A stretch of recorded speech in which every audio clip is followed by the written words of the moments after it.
Attitude ఉంది. దేంతో పుచ్చుకుంటున్నాడు? కృతజ్ఞతతో.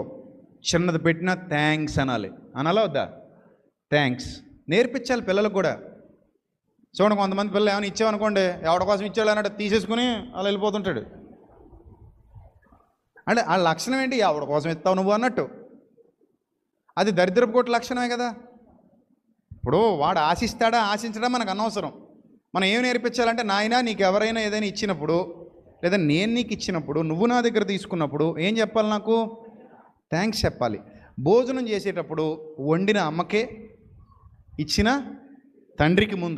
తండ్రికి ముందు, తర్వాత వండిన అమ్మకే, తెచ్చిన నాన్నకి కనీసం పైకి చెప్పకపోయినా మనసులో అయినా ఏం చెప్పుకో? కృతజ్ఞత చెప్పుకో. ఫస్ట్ క్లాసులో పాస్ అయ్యానని గొప్పగా చెప్పుకోకు. మా నాన్న ఫీజు కట్టాడు కాబట్టి ఫస్ట్ క్లాసులో పాస్ అయ్యానని చెప్పు.